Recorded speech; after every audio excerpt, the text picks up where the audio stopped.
The last mill on this site was knocked down only 30 years ago. So there are quite a few people still around who remember it.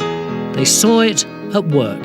I can remember it, you know, the old mill with the flour. All the farmers, the tenant farmers, brought their corn there. Reg can remember the mill working. Yeah, when I worked on the farm up there, the farmer used to have to grind the mill during the war for the farmers. I remember coming over to the mill with my grandfather in his pony and trap and bringing corn and fetching flour and stuff like that. What was the miller like?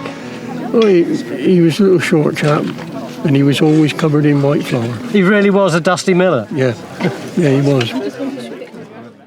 You've done your family research, right? That's right. And this lady's family worked in the mill in the 1840s. My great-great-great-grandfather, he was miller here for 50 years. His name was Joel Roger Carter. This is his daughter, his middle daughter, Anna, and she's my great-great-grandmother. She was born at Dotton Mill.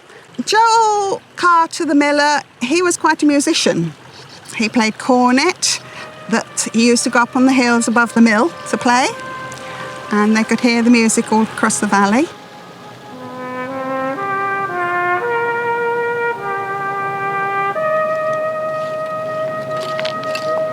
For a couple of days, Stuart's been looking at likely places for other mills across the whole site. It's becoming increasingly clear that there's only really one place the mill could have been. What you need to be able to do is manage the flow of water very, very carefully.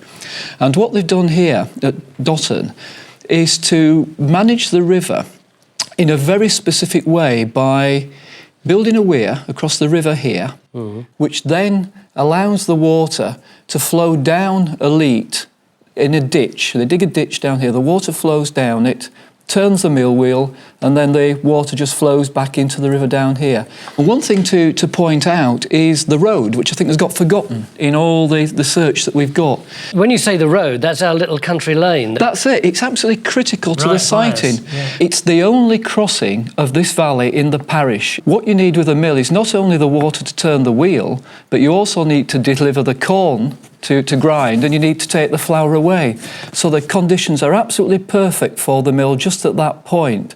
So does that mean that where Dotton Mill is now is the prime site for a mill and no one would have built one anywhere else? I think that's exactly the case. I firmly believe that under the mill that Phil's digging will be evidence of the earliest mill on the site. It's in exactly the position it ought to be efficient. Hello, my name's John Gator. Time Team is fan-funded by Patreon. This vital support helps us to make new episodes. Joining Patreon gives you access to exclusive interviews, 3D models and masterclasses, plus lots more.